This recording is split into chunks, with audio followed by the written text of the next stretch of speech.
সেই বুখারীতে এসেছে আল্লাহ তাআলা কিয়ামতের দিন সাইয়েদনা নূহ আলাইহিস সালামকে বলবেন, নূহ তুমি কি দাওয়াত পৌঁছিয়েছো তোমার উম্মতের কাছে? নূহ আলাইহিস সালাম বলবেন, হ্যাঁ আমি পৌঁছিয়েছি। এবার নূহের উম্মতকে আল্লাহ জিজ্ঞেস করবেন, এই নূহের উম্মতেরা তোমাদের নবী নূহ কি দাওয়াত পৌঁছিয়েছে? নূহের উম্মত বলবে, না আল্লাহ, আমাদের কাছে কোনো সতর্ককারী আসে নাই, কোনো নবী টবি আসে নাই, কোনো দাওয়াতও আমরা পাই নাই, আপনারাও চিনি নাই, জান্নাতও চিনি নাই, জাহান্নামও চিনি নাই।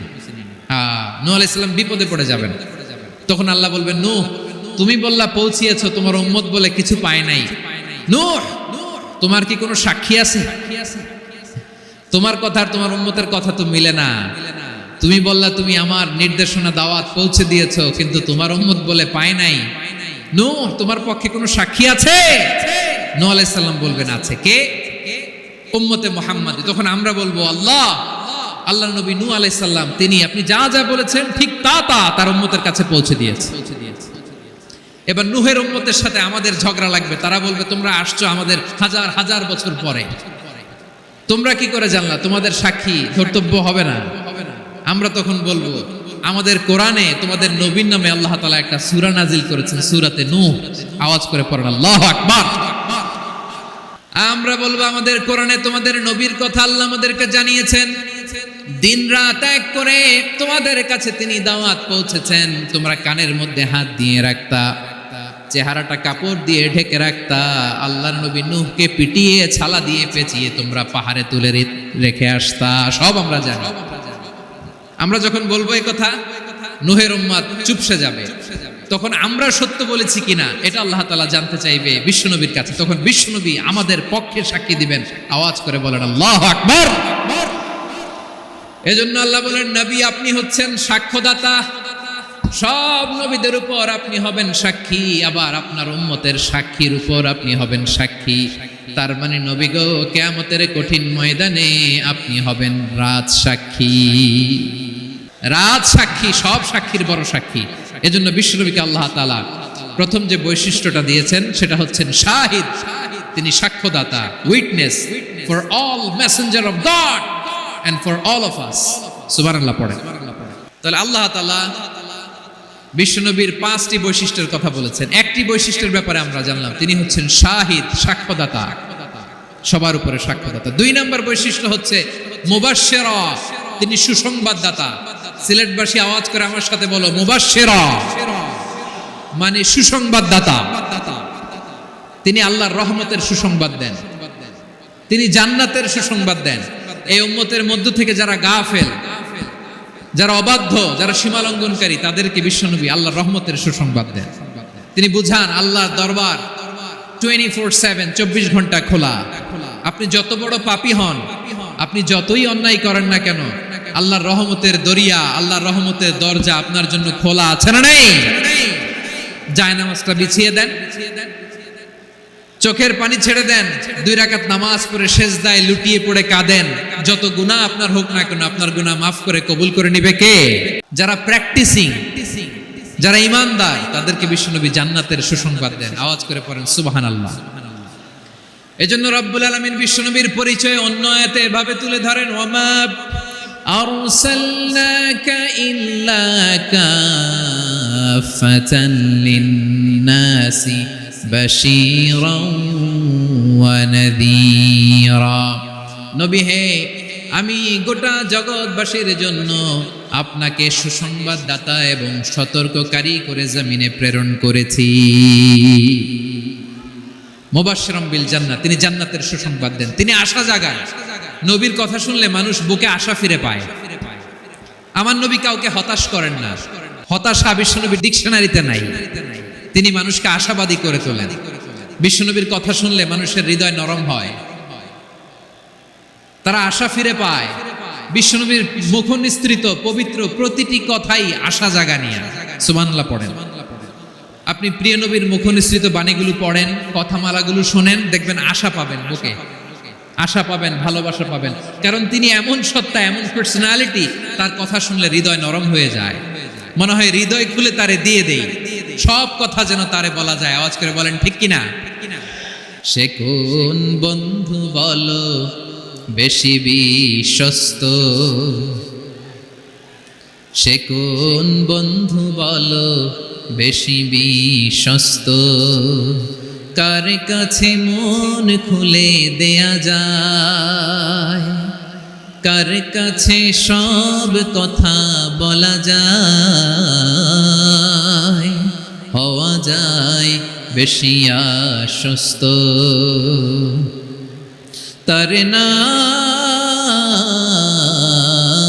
আহমদ, বড় বিশ্বস্ত। সে কোন বন্ধু বলো বেশি বিশ্বস্ত, কার কাছে মন খুলে দেয়া যায়, কার কাছে সব কথা বলা যায়, হওয়া যায় বেশি আশ্বস্ত। তার নাম আহমদ, বেশি বিশ্বস্ত। যে জন কখনো ব্যথা দিতে জানে না, যে জনকে বলি মুছে দেহি বেদনা, যে জন কখনো ব্যথা দিতে জানে না, যে জনকে বলি মুছে দেহি বেদনা, হৃদয়ের হাহাকার কবুল করে নিতে আর কারে বুক এত প্রশস্ত। তার নাম আহমদ, বেশি বিশ্বস্ত। প্রিয় ভাইরা, বিশ্বনবী তিনি মানুষের হৃদয়ে আশা জাগান। আমরা মানুষকে ভয় দেখাই, আমরা ইসলামকে এমন কঠিন ভাবে উপস্থাপন করি, মানুষ ভয় পেয়ে যায়। বিশ্বনবী মানুষকে ভয় দেখাতেন না, তিনি আশা দিতেন, ভরসা দিতেন। কানা রাসূলুল্লাহ সাল্লাল্লাহু আলাইহি ওয়াসাল্লাম ইযা বাআসা আহাদান মিন আসহাবিহি ফি আমরিহি কানা ইয়াকুল বাশশিরু ওয়া লা তুনাফিরু, ইয়াসসিরু ওয়া লা তুআসসিরু। কাউকে কোনো দায়িত্ব দিয়ে পাঠালে সাহাবাদেরকে তিনি বলে দিতেন প্রত্যেককে যে বাশশিরু ওয়া লা তুনাফিরু, মানুষকে সুসংবাদ দিও, দিন থেকে ভাগিও না। সহজভাবে ইসলামকে উপস্থাপন করো, ইসলামের শিক্ষাটাকে জটিল করে উপস্থাপন করো না। সুবহানাল্লাহ, কত চমৎকার, কত সুন্দর আমাদের ধর্ম। তিনি বলেছেন সহজ করো, কঠিন করো না, সুসংবাদ দাও, মানুষকে দিন থেকে ভাগিও না। সুবহানাল্লাহ বলেন। তাহলে বিশ্বনবী মানুষকে জান্নাতের সুসংবাদ দিয়েছেন। He was the bearer of glad tidings, জান্নাতের সুসংবাদদাতা। তিনি এমন ভাবে জান্নাতের নাজ নেয়ামতের চিত্রায়িত করেছেন, উপস্থাপন করেছেন, সাহাবাদেরকে তিনি জান্নাতের পাগল বানিয়ে ছেড়েছেন। পড়েন সুবহানাল্লাহ। আমরা তো টাকার পাগল, ক্ষমতার পাগল, দাপটের পাগল। বিশ্বনবীর সাহাবারা ছিলেন আল্লাহর জান্নাতের পাগল। কিসের পাগল? আমরাও আল্লাহর জান্নাতের পাগল হতে চাই কি চাই না? বিশ্বনবী সাহাবাদেরকে জান্নাতের পাগল বানিয়েছেন। বদরের ময়দানে এই পাশে কোরাইশ, এই পাশে মুসলমানেরা। বিশ্বনবী জালামাই ভাষণ দিলেন, বললেন কুমু ইলা জান্নাতিন আরদুহাস সামাওয়াতি ওয়াল আরদ উইদ্দাত লিল মুত্তাকিন। আমার সাহাবারা ওই জান্নাতের দিকে ছোট, যে জান্নাত আকাশ জমিন বিস্তৃত। তোমরা দেখতে পাচ্ছ এটা বদরের ময়দান না, এটা আল্লাহর জান্নাত। আওয়াজ করে পড়েন আল্লাহু আকবার। বিশ্বনবী বললেন ছোট ওই জান্নাতের দিকে, যে জান্নাতের বিস্তৃতি আকাশ জমিন বিস্তৃত। বিশ্বনবীর এই কথা শোনার পরে এক আনসারী সাহাবী সাইয়েদনা উমাইর ইবনুল হুমাম রাদিয়াল্লাহু তাআলা আনহু খেজুর খাচ্ছিলেন। তিনি বিশ্বনবীর দিকে তাকিয়ে কথা শুনছেন আর খেজুর খাচ্ছেন। যখন বিশ্বনবী বললেন জান্নাতের দিকে ছোট, যে জান্নাত আকাশ জমিন বিস্তৃত, বিশ্বনবীর কথা শোনা মাত্র সাইয়েদনা উমাইর ইবনুল হুমাম বললেন বাহ বাহ। কি বললেন? বাহ বাহ মানে চমৎকার, মাশাআল্লাহ চমৎকার। আমরা ইদানিং কালে চমৎকার কিছু দেখলে ইংরেজিতে বলে ফেলি না ওয়াও ওয়াও, বাহ বাহ, মাশাআল্লাহ। বিশ্বনবী বললেন মা ইয়াহমিলুকা আলা কওলিকা বাহ বাহ ইয়া উমাইর। ও উমাইর, আমার এই কথা শুনে তুমি কেন বললা বাহ বাহ, চমৎকার চমৎকার কেন বললা? সাইয়েদনা উমাইর ইবনে হুমাম রাদিয়াল্লাহু তাআলা আনহু বললেন ইয়া রাসূলুল্লাহ, আপনার এই কথা শুনে আমি বড্ড খুশি হয়েছি, আর আমি প্রত্যাশা করছি আমি যদি ওই জান্নাতের মালিক হতে পারি তাহলে কতই না ভালো হতো। সুবহানাল্লাহ বলেন। বিশ্বনবী বললেন, ছোট এই জান্নাতের দিকে, যে জান্নাত আকাশ জমিন বিস্তৃত। আপনার এই চমৎকার মুখনিসৃত কথা শুনে আমার হৃদয়ের মধ্যে জান্নাতি হওয়ার বাসনা জেগে উঠলো। এজন্য বলেছি, বাহ বাহ, আমি যদি ওই জান্নাতে যেতে পারতাম কতই না ভালো হতো। উমাইরের কথা শুনে বিশ্বনবী বললেন, ঠিক আছে উমাইর, জান্নাতে ঢোকার জন্য, এই জান্নাতের অধিবাসী হওয়ার জন্য যেহেতু তোমার এত আকাঙ্ক্ষা, আমি বলে দিলাম, আনতা মিন আহলিহা, তুমি আল্লাহর ওই জান্নাতের অধিবাসী হবা। যাও উমাইর, তুমি ওই জান্নাতের অধিবাসী, ওই জান্নাতে তুমি ঢুকবা, তুমি জান্নাতি। তার মানে সহজ কথায় তুমি জান্নাতি। সুবহানাল্লাহ বলেন। যখনই বিশ্বনবী বললেন জান্নাতি, সাইয়েদনা উমর রাদিয়াল্লাহু তাআলা আনহু খেজুর খাচ্ছিলেন আর মনে মনে ভাবে, বিশ্বনবী যখন ওয়ারেন্টি দিয়েছে, বিশ্বনবী যখন গ্যারান্টি দিয়েছে আমি জান্নাতে যাব, তাহলে হাতে তো এখনো 3টা খেজুর বাকি। এই 3টা খেজুর যদি খাই তাহলে জান্নাতে ঢুকতে দেরি হয়ে যাবে। সুবহানাল্লাহ পড়েন। হাতে কয়টা খেজুর? 3টা খেজুর। বিশ্বনবী বললেন, উমাইর আনতা মিন আহলিহা, তুমি ওই জান্নাতের অধিবাসী, তুমি জান্নাতি।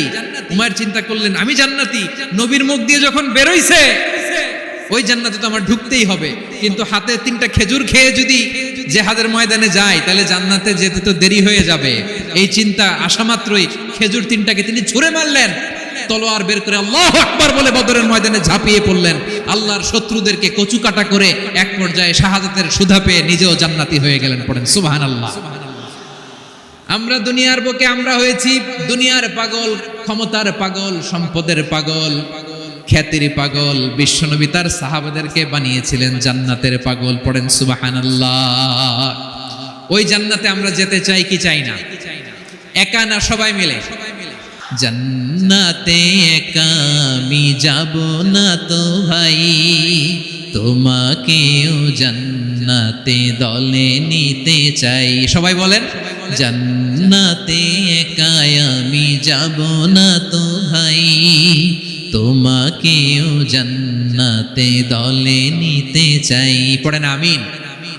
তাহলে চিন্তা করেন কিভাবে বিশ্বনবী জান্নাতকে চিত্রায়িত করেছেন সাহাবাদের সামনে, কিভাবে চিত্রায়িত করেছিলেন তিনি, যে কারণে সাহাবারা জান্নাতের পাগল হয়ে গিয়েছেন। আমরা যদি দেখি the way the prophet Muhammad portrait জান্নাত, কিভাবে তিনি পোর্ট্রে করেছেন জান্নাতের যে সৌন্দর্য, কিভাবে তিনি সাহাবাদের সামনে তুলে ধরেছেন। বিশ্বনবী আল্লাহর কোরআন থেকে আমাদেরকে জানান, আল্লাহর জান্নাতের সুসংবাদ দানকারী করে যে আল্লাহ আমাকে পাঠালেন। তোমরা কি জানো আল্লাহর জান্নাত কত সুন্দর? কোরআন থেকে বিশ্বনবী আমাদেরকে জানান, ফালা তা'লামু নাফসুম মা উখফিয়া লাহুম মিন কুররাতি আ'য়ুন জাযাআম বিমা কানু ইয়া'মালুন। মানুষের কর্মের প্রতিফল হিসেবে কত চমৎকার জান্নাত রব্বুল আলামিন নাজ নেয়ামত দিয়ে পরিপূর্ণ করে আমাদের জন্য প্রস্তুত করে রেখেছেন। পৃথিবীর কোনো মানুষ সেটা জানে না। পড়েন সুবহানাল্লাহ। এটা যে কত সুন্দর, আমাদের আমলের প্রতিদান হিসেবে কত চমৎকার, fantastic, eye catching, fabulous paradise তিনি আমাদের জন্য রেডি করে রেখেছেন। এটা কেউ জানেই না, কল্পনাতেও আনতে পারে না। সুবহানাল্লাহ পড়েন। আবার হাদিসে কুদসিতে বিশ্বনবী ফরমান, রব্বুল আলামিন বলেন, আ'দাতু লিইবাদিয়াস সালিহিন মা লা আইনুন রাআত ওয়ালা উযুনুন সামিআত ওয়ালা খাতারা আলা কলবি বাশার। আল্লাহ বলেন, আমার নেককার বান্দাদের জন্য এমন চমৎকার জান্নাত আমি রেডি করে রেখেছি, মা লা আইনুন রাআত, কোন চোখ সে জান্নাতকে দেখে নাই, ওয়ালা উযুন সামিআত, কোন কর্ণকুহর সেই জান্নাতের আওয়াজ শুনে নাই, ওয়ালা খাতারা আলা কলবি বাশার, মানুষ কল্পনাতেও জান্নাতের ছবি আঁকতে পারে না। সুবহানাল্লাহ। কল্পনাতেও ছবি আঁকতে পারে না। পৃথিবীর যত বিখ্যাত বিখ্যাত ডিজাইনাররা আছে সবাইকে একসাথে বসিয়ে যদি আমরা বলি জান্নাতে যে চেয়ারের মধ্যে আমরা বসবো, এই চেয়ারের একটা ডিজাইন করেন তো, কোটি কোটি ডিজাইনকে একসাথে করা হলেও জান্নাতের একটা চেয়ারের ডিজাইন হবে না। কেমন জান্নাতে আমরা যাব? বিশ্বনবী কিভাবে জান্নাতকে আমাদের সামনে চিত্রায়িত করেছেন, পোর্ট্রে করেছেন। তিনি বলেছেন, জান্নাতীরা যখন জান্নাতে ঢুকবে, ফেরেশতারা জান্নাতীদেরকে বলবে, ওয়া ইন্না লাকুম আন তাসিহু ফালা তাসকামু আবাদা। ও জান্নাতীরা, তোমরা আজীবন সুস্থ থাকবা, কোনোদিন অসুস্থ হবা না। সুবহানাল্লাহ বলেন। আচ্ছা, আজকের এই মাহফিলে যারা এসেছেন কোনোদিন অসুস্থ হন না, এরকম কে কে আছেন? হাত তুলেন তো দেখি। ফেরেশতারা বলবে ওয়া ইন্না লাকুম আন তাসিহু ফালা তাসকামু আবাদা। এটা এমন জান্নাত, চিরকাল সুস্থ থাকবা, কোনোদিন অসুস্থ হবে না। সুবহানাল্লাহ বলেন। ওয়া ইন্না লাকুম আন তাহইয়াউ ফালা তামুতু আবাদা। তোমরা অমর হবা, মৃত্যু তোমাদের স্পর্শ করবে না। সুবহানাল্লাহ। অমর হওয়ার জন্য আমরা কত কিছু করি। জান্নাতে গেলে অমর হওয়া যাবে। ওয়া ইন্না লাকুম আন তাশিব্বু ফালা তাহরামু আবাদা। তোমরা চির যুবক থাকবা, আর বার্ধক্য তোমাদের স্পর্শ করবে না। সুবহানাল্লাহ বলেন। এই দুনিয়ার সুখ আনন্দকে নষ্ট করে দেয় বার্ধক্য। মানুষ বুড়ো হতে চায় না। দেখবেন যে দাড়ি যার একটু সাদা হয়ে গেছে, কত ভাবে ওইটার একটু লুকিয়ে রাখার ট্রাই করে, আছে না নাই? হ্যাঁ, এটারে কলব দেয়, এটারে কেউ মেহেদি দেয়, এটারে কেউ কেটে কুটে। এই যে আমারও তো পাকতেছে এদিক দিয়ে। এ তো আজ থেকে 5 বছর আগেও তো কুচকুচে দাড়ি ছিল, চুল ছিল, রং ধরা যৌবন জং ধরে শেষ। এই তো জীবন। This is the circle of life. এটাই লাইফ। এই যে পাকতেছে এইখানে, এইখানে পাকতেছে, দিস ইজ লাইফ। তো মানুষ বুড়ো হতে চায় না। এখন দেখবেন যে অনেক শ্যাম্পু বেরোইছে, শ্যাম্পু অ্যান্টি এজিং শ্যাম্পু। কি এজিং? Anti aging. ক্রিম বের হয়েছে, ক্রিম, অ্যান্টি এজিং ক্রিম। এটা বলে অ্যাট্রাকশন লাগায় আর, যেটা মাখলে মানুষ আর বুড়ো হয় না। এই শ্যাম্পু দিলে মানুষ আর বুড়ো হয় না। ভারতের একজন ধনকুবের আছে, নাম শুনেছেন না? মুকেশ আম্বানি। ওনার স্ত্রী নীতা আম্বানি, আমি একটা নিউজে দেখলাম যে তিনি গোল্ড ওয়াটার খেয়েছেন। 1 বোতল গোল্ড ওয়াটারের দাম মোস্ট লাইকলি $60,000 $60,000 1 বোতল গোল্ড ওয়াটার। কেন? এটা খেলে বার্ধক্যের ছাপ নাকি চেহারায় লাগে না। কিন্তু মানুষ যতই বয়স ধরে রাখতে চাক এই দুনিয়ার জামিনে, সে কি তার বয়স লুকাতে পারে? আমার কলিজা টুকরা সিলেট, আওয়াজ করে বলেন, এই দুনিয়ার জীবনে বয়সকে ধরে রাখা যাবে? আপনি অমর হবেন জান্নাতে, চির সুস্থ হবেন জান্নাতে। আপনি যদি চির যৌবন থাকতে চান, চির যুবক, এটা পাবেন জান্নাতে। এভাবে বিশ্বনবী উম্মতের সামনে জান্নাতকে চিত্রায়িত করেছেন, পোর্ট্রে করেছেন। এজন্য বিশ্বনবীর বৈশিষ্ট্য দিয়েছেন আল্লাহ তাআলা মুবাশশিরাম বিল জান্নাহ। নবী হে, আপনি জান্নাতের সুসংবাদদাতা। আওয়াজ করে পড়তে হবে আল্লাহু আকবার। এজন্য আল্লাহ বলেন, ইয়া আইয়ুহান নাবিয়্যু ইন্না আরসালনাকা শাহিদা। ও নবী, আপনারে আমি সাক্ষ্যদাতা করে পাঠালাম, সাক্ষ্যদাতা করে পাঠালাম। মুবাশশিরা, শাহিদান ওয়া মুবাশশিরা, আপনারে আমি জান্নাতের সুসংবাদদাতা করে পাঠালাম। 3 নম্বরে হলো নাযীরা, আপনাকে আমি জাহান্নামের সতর্ককারী রূপে প্রেরণ করলাম। পড়েন সুবহানাল্লাহ। আমার প্রিয় বন্ধুরা, বলেন তো আল্লাহ বিশ্বনবীর কয়টা বৈশিষ্ট্যের কথা এখানে উল্লেখ করেছেন? এই যে মাশাআল্লাহ 5টা। 1 নম্বরে শাহিদান, সাক্ষ্যদাতা। 2 নম্বরে মুবাশশিরা, সুসংবাদদাতা।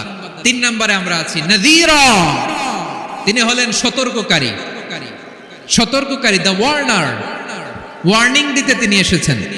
হি ওয়াজ দ্য ওয়ার্নার, সতর্ক করতে, সাবধান বাণী দিতে তিনি এই জমিনে এসেছেন। রব্বুল আলামিন বলেন, তাবারাকাল্লাযী নাযালাল ফুরকানা আলা আবদিহি লিয়াকুনা লিল আলামিনা নাযীরা। বরকতময় সেই সত্তা যিনি ফুরকানকে, মানে এই কোরআনকে তার বান্দার উপর নাজিল করেছেন, যাতে করে বিশ্ব নবী গোটা মানব মণ্ডলীর জন্য সতর্ককারী হতে পারেন। সুবহানাল্লাহ। বিশ্ব নবী সবাইকে সতর্ক করতে এসেছে, আমার প্রিয় সিলেটের ভাইয়েরা। নাকি শুধু আমাদেরকে? মুসলিম অমুসলিম, আস্তিক নাস্তিক,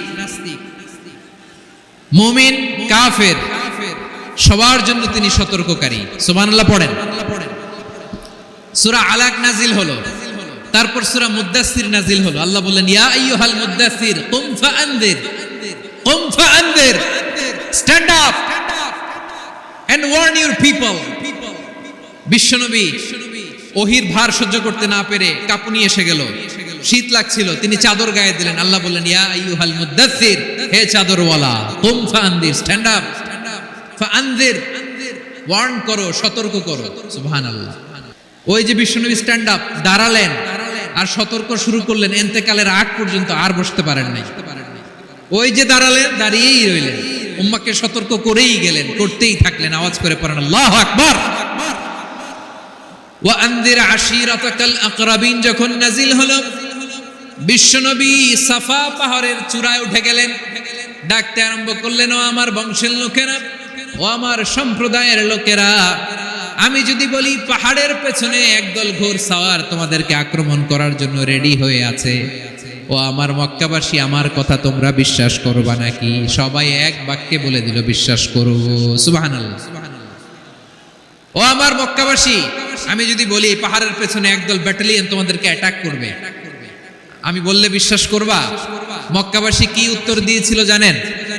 এত হেভি ওয়েটফুল একটা কথা বলেছিল। তারা বলেছিল অবশ্যই বিশ্বাস করব, কারণ মা জাররাবনা আলাইকা ইল্লা সিদকা, আমরা জীবনে কোনোদিন তোমার মুখে মিথ্যা শুনি নাই।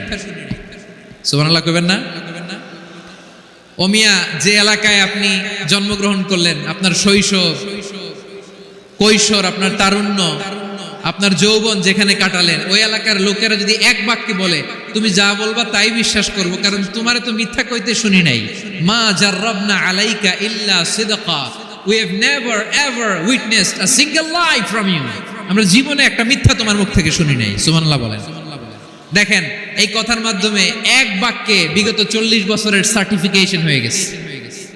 বিগত 40 বছর আমার নবী মক্কায় কেমন লাইফ লিড করেছেন, এক বাক্যে সার্টিফিকেশন, মা জাররাবনা আলাইকা ইল্লা সিদকা। তখন বিশ্বনবী বললেন, ফাইন্নী নাযীরুল লাকুম বাইনা ইয়াদাই আযাবিন শাদীদ, যদি আমার কথা বিশ্বাস করো তাহলে জেনে রাখো, যদি মূর্তি পূজা আর এই শিরকি কর্মকাণ্ড ছেড়ে না দিয়ে এক আল্লাহর পথে ফিরে না আসো, কঠিন আযাব তোমাদের জন্য অপেক্ষা করছে। আওয়াজ করে পড়েন আল্লাহু আকবার। ফাইন্নী নাযীরুল লাকুম বাইনা ইয়াদাই আযাবিন শাদীদ, ভয়ঙ্করতম শাস্তি তোমাদের জন্য অপেক্ষা করেছে, আমি সেই শাস্তির সতর্কতা দিতে এসেছি। তাহলে বিশ্বনবীর আরেকটা বৈশিষ্ট্য, তিনি সতর্কতাকারী। সুবহানাল্লাহ, তিনি সতর্ককারী। উম্মাকে রিমাইন্ডার দিতে এসেছেন, ওয়ার্নিং দিতে এসেছেন। আবার জাহান্নামীরা যখন জাহান্নামে যাবে, ফেরেশতারা ডেকে বলবে, ও কপাল পোড়া জাহান্নামীরা, জাহান্নামে কেন ঢুকলা? দুনিয়ার বুকে কি তোমাদেরকে সতর্ক করার জন্য কেউ আসে নাই? কুল্লামা উলকিয়া ফিহা ফাউজুন সাআলাহুম খাজানাতুহা আলাম ইয়াতিকুম নাযীর। সুবহানাল্লাহ পড়েন। আলাম ইয়াতিকুম নাযীর, কোন সতর্ককারী আসে নাই? বিশ্বনবী নাযীর হয়ে, সতর্ককারী হয়ে পৃথিবীতে আসলেন। তিনি জাহান্নামের ব্যাপারে উম্মাকে সতর্ক করেছেন। জান্নাতকে যেমনি তিনি চমকপ্রদভাবে উম্মার সামনে পোট্রে করেছেন, চিত্রায়িত করেছেন, ঠিক অনুরূপ ভাবে ভয়ঙ্কর জাহান্নামকেও তিনি এই উম্মার সামনে পোট্রে করেছেন। জাহান্নামকে কিভাবে বিশ্বনবী উম্মার সামনে পোট্রে করলেন, চিত্রায়িত করলেন? জান্নাতের নাজ নেয়ামতের কথা শুনে, জান্নাতের ফিচার শুনে যেমনি জান্নাতে যাওয়ার ব্যাপারে আমরা উদ্বেলিত হয়েছে, উচ্ছ্বসিত হয়েছে, জাহান্নামের কথা শুনলে কিন্তু আমাদের কলিজা কেঁপে উঠবে। কিভাবে বিশ্বনবী পোট্রে করলেন? বিশ্বনবী বলেন, নারুকুম হাদিহিল্লাতি ইউকিদু ইবনু আদম জুজউন মিন 70 জুজআন মিন হাররি জাহান্নাম। ও আমার উম্মতেরা, তোমরা যে রান্নাঘরে যে আগুন দিয়ে রান্না করো, তোমরা কি ভেবেছো জাহান্নামের আগুন ওই রান্নাঘরের আগুনের মতো না? আপনারা কিচেনে যে রান্না করেন, রান্নাঘরের আগুন আর জাহান্নামের আগুন তো একই না? সিলেটের ভাইরা বুঝে থাকলে উত্তর দেন, কিচেনের রান্নাঘরের আগুন আর জাহান্নামের আগুন এক না? একরকম। বিশ্বনবী বলেন, জুজউন মিন 70 জুজআন মিন হাররি জাহান্নাম, জাহান্নামের আগুন দুনিয়ার আগুনের চেয়ে কমপক্ষে 70 গুণ বেশি তেজওয়ালা। জাহান্নামের আগুনকে আল্লাহ নাম দিয়েছেন নারুল্লাহ। এটা আল্লাহর আগুন, নারুল্লাহিল মুকাদা আল্লাতী তাত্তালিউ আলাল আফইদা, যেটা কলিজার মধ্যে যে ধরে যায়। দুনিয়ার আগুন হাতে লাগলে হাত জ্বলে, পায়ে লাগলে পা জ্বলে। জাহান্নামের আগুন দেহের যেই জায়গায় লাগুক না কেন, সাথে সাথে কলিজাটা জ্বলে ছাই হয়ে যাবে।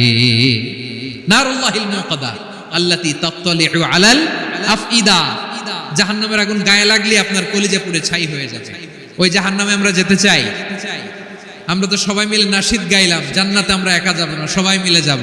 ওই জাহান্নাম থেকেও সবাই মিলে বাঁচার দরকার আছে না নাই? কি ভয়ঙ্কর শাস্তির বর্ণনা যে বিশ্বনবী দিয়েছেন, এত বিস্তর আলোচনার সুযোগ আমার নাই। আমি শুধু সবচেয়ে হালকা পাতলা, দ্য লাইট পানিশমেন্ট, সবচেয়ে হালকা শাস্তি কি হবে এটা বলবো। বিশ্বনবী বলেন, ইন্না আহওয়ানা আহলিন নারি আযাবান ইয়াউমাল কিয়ামাতি লারাজুলুন তুদাউ ফি আখমাসি কদামাইহি জামরাতান ইয়াগলি মিনহুমা দিমাগু। জাহান্নামের সবচেয়ে হালকা আযাব কি হবে শুনুন।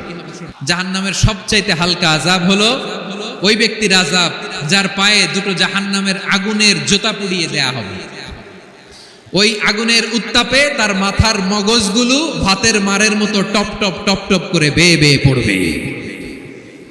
জাহান্নামের ভেতরে লক্ষ লক্ষ কোটি কোটি কাফির মুশরিককে দেওয়ার পরেও জাহান্নাম বলবে হাল মিন মাজিদ, আরো আছে নাকি, আরো দাও। কোটি কোটি কাফেরের দল, মুশরিকের দল, সীমা লঙ্ঘনকারী দল, তাদেরকে যখন জাহান্নামে ফেলা হবে, বড় বড় পাথর খণ্ড জাহান্নামে ফেলা হবে, তারপরও জাহান্নাম বলবে হাল মিন মাজিদ, আরো আছে নাকি, দাও, আরো দাও, আরো দাও। আমার ক্ষুধা নিবারণ হয় নাই। জাহান্নামে তো উত্তপ্ত হবে, জ্বলন্ত হবে, ভয়ঙ্কর হবে। জাহান্নামের এক অংশ আরেক অংশকে খেয়ে ফেলবে। আল্লাহু আকবার। ফেরেশতারাও টালমাটাল হয়ে যাবে। জাহান্নামের রক্ষী ফেরেশতারা কি করবে তারা নিজেরাও বুঝতে পারবে না। কোটি কোটি মুশরিক কাফেরদেরকে জাহান্নামে নিক্ষেপ করার পরেও জাহান্নাম ঠান্ডা হবে না, শান্ত হবে না, বলবে হাল মিন মাজিদ, আরো আছে নাকি, আরো দাও। তখন আল্লাহ তাআলার কুদরতি পা জাহান্নামের ভেতরে ঢুকিয়ে দিবেন। কোনো কিছুতেই যখন জাহান্নামকে শান্ত করা যায় না, আল্লাহ তাআলা তার কুদরতি পা জাহান্নামে ঢুকিয়ে দিবেন। দেওয়ার সাথে সাথে জাহান্নাম থেকে আওয়াজ আসবে, কত কত বিইজ্জাতিকা ওয়া বিকারামিকা, আল্লাহ আপনার ইজ্জতের কসম, যথেষ্ট হয়েছে, এনাফ এনাফ, আর লাগবে না। সুবহানাল্লাহ বল। ওই ভয়ঙ্কর জাহান্নামে আমরা যেতে চাই কেউ? আমরা সব সময় ওই জাহান্নাম থেকে আল্লাহর কাছে পানাহা চাই। আওয়াজ করে বলেন ঠিক কিনা? বিশ্বনবী সব সময় আল্লাহর কাছে আল্লাহর জান্নাত চাইতেন, আল্লাহর জাহান্নাম থেকে পানাহা চাইতেন। তিনি বলতেন আল্লাহুম্মা ইন্না নাসআলুকাল জান্নাতা ওয়া নাউযু বিকা মিনান নার। আল্লাহ তোমার কাছে জান্নাত চাই, তোমার জাহান্নাম থেকে পানাহা চাই। আবার আমরা যখন দোয়া পড়ি, আমরা পড়ি রব্বানা আতিনা ফিদ দুনিয়া হাসানাতাও ওয়া ফিল আখিরাতি হাসানাতাও ওয়া কিনা আযাবান নার। আল্লাহ দুনিয়ার কল্যাণ দাও, আখিরাতের কল্যাণ দাও, জাহান্নামের আগুন থেকে বাঁচিয়ে দাও, পড়ে আমিন। ওয়া কিনা আযাবান নার মানে কি? আল্লাহ তুমি আমাদেরকে বাঁচাও আগুনের শাস্তি থেকে। এটা বিশ্বনবীর সবচেয়ে প্রিয় দোয়া ছিল। নবী যখন তাওয়াফ করতেন, প্রতিটা তাওয়াফে তিনি এই দোয়াটা পড়তেন। রুকনে ইয়ামানি থেকে হাজরে আসওয়াদে যখন তিনি যেতেন, এই দোয়াটা পড়তেন, রব্বানা আতিনা ফিদ দুনিয়া হাসানা ওয়া ফিল আখিরাতি হাসানা ওয়া কিনা আযাবান নার। আল্লাহ দুনিয়ার কল্যাণ দাও, আখিরাতের কল্যাণ দাও। আল্লাহ জাহান্নামের আগুনের শাস্তি থেকে তুমি আমাদেরকে বাঁচাও। আওয়াজ করে সবাই পড়ুন আমিন। তাহলে বিশ্বনবী ওই জাহান্নামের ব্যাপারে আমাদেরকে সতর্ক করেছেন। এজন্য আল্লাহ তাআলা বিশ্বনবীর নাম দিয়েছেন নাযীর, সতর্ককারী, ওয়ার্নার।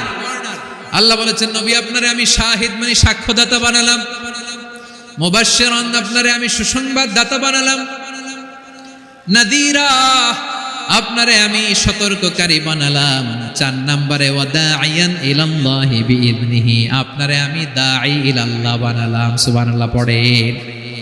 দাঈয়ান ইলাল্লাহ, বিশ্বনবীকে আল্লাহ তাআলা দায়ী করে পাঠিয়েছেন। বিশ্বনবী কি মানব মণ্ডলীকে নিজের দিকে ডাকে? দুনিয়ার দিকে ডাকে? কার দিকে ডাকে? দাঈয়ান ইলাল্লাহ বিইذনি, আল্লাহর আদেশে আমি আপনাকে দায়ী করে পাঠিয়েছি। বিশ্বনবী মানব মণ্ডলীকে আল্লাহ তাআলার দিকে ডাকতেন। আল্লাহ তাআলা বলেন ومن أحسن قولا ممن دعا إلى الله وعمل صالحا وقال إنني من المسلمين। তার চাইতে ভালো কথা, শ্রেষ্ঠ কথা, কল্যাণকর কথা আর কার হতে পারে যে মানুষকে আল্লাহর দিকে ডাকে, সৎকর্ম করে আর বলে আমি হলাম মুসলমান। সুবহানাল্লাহ বলেন। এবং এই যে দাওয়াতি কাজ বিশ্বনবী করবেন, এটার একটা মেথডোলজি আছে। বিশ্বনবী কিভাবে দাওয়াতি কাজ করবেন উম্মার মাঝে, এটাও আল্লাহ তাআলা দাওয়া মেথডোলজি তিনি শিখিয়ে দিলেন। তিনি বললেন উদউ ইলা সাবিলি রাব্বিকা বিল হিকমাতি ওয়াল মাউইযাতিল হাসানাতি ওয়াজাদিলহুম বিল্লাতী হিয়া আহসান। নবী হে আপনি মানুষকে আপনার রবের দিকে ডাকুন প্রজ্ঞার সাথে, বিচক্ষণতার সাথে, সুন্দর কথামালা দিয়ে, উপদেশ দিয়ে। আর যদি আল্লাহর দ্বীন প্রচার করতে যে কারো সাথে তর্ক করতে হয়, সর্বোত্তম পন্থায় সেই তর্ক করেন। পড়েন সুবহানাল্লাহ। প্রিয় ভাইরা, উদউ ইলা সাবিলি রাব্বিকা বিল হিকমা, আমরা হিকমতের সাথে দাওয়াতি কাজ করতে চাই। হিকমা মানে কি? হিকমা মানে হচ্ছে knowledge plus common sense equals to হিকমা। আল্লাহর দেয়া কোরআন সুন্নাহ এবং আপনার কমন সেন্স দুইটাকে একসাথে মিক্স করলে এটা প্রজ্ঞা হিসেবে রিফ্লেক্ট করে। শুধু কোরআনের আয়াত মুখস্থ করলেই হবে না, হাদিস মুখস্থ করলেই হবে না, এটা কিভাবে উপস্থাপন করতে হবে সেটাও জানার দরকার আছে না নাই? কি বলতে হয়, কতটুকু বলতে হয় সেটাও জানার দরকার আছে না নাই? সেটার নাম হচ্ছে হিকমা, প্রজ্ঞা। এই প্রজ্ঞার সাথে, বিচক্ষণতার সাথে আমাদেরকে দাওয়াতি কাজ করতে হবে। বিষ্ণু ইসলামের দাওয়াতি কাজের পন্থা দুই একটা শেয়ার করে আলোচনার ইতি টানবো ইনশাআল্লাহ। দাওয়াত দিতে হবে গ্রাজুয়ালি, একবারে সব না। নতুন কেউ দিনে ফিরেছে, ইসলাম মানতে চায়, আপনি যদি বলেন তোর 5 ওয়াক্ত নামাজ পড়তে হবে, রোজা রাখতে হবে, তাহাজ্জুদ পড়তে হবে, তোর দাড়ি নাই কেন, তুই তো জাহান্নামে যাবি, এরকম অনেকে বলে কি বলে না? বলা যাবে না, এগুলো বলবেন না। দাওয়াত দিতে হবে গ্রাজুয়ালি, ধীরে ধীরে মানুষকে বোঝাতে হবে। একবারে ইসলামের সব মানুষ মানতে পারে না। আপনারা কি জানেন মদের বিধান, মদের হারাম হওয়ার বিধান একবারে আসে নাই। প্রথমে বলা হয়েছে মদে কিছু উপকারও আছে, ক্ষতিও আছে, তবে উপকারের চেয়ে ক্ষতি বেশি। সাহাবারা সাবধান হয়ে গেল। এরপর বিধান নাজিল হলো, তোমরা নামাজে যাওয়ার আগে মদ খেও না। 5 বেলা সাহাবারা আর মদের কাছেও যেতেন না, আরো সাবধান হয়ে গেল। সব শেষে ইন্নামাল খামরু ওয়াল মাইসিরু ওয়াল আনসাবু ওয়াল আজলামু রিজসুম মিন আমালিশ শাইতান ফাজতানিবু।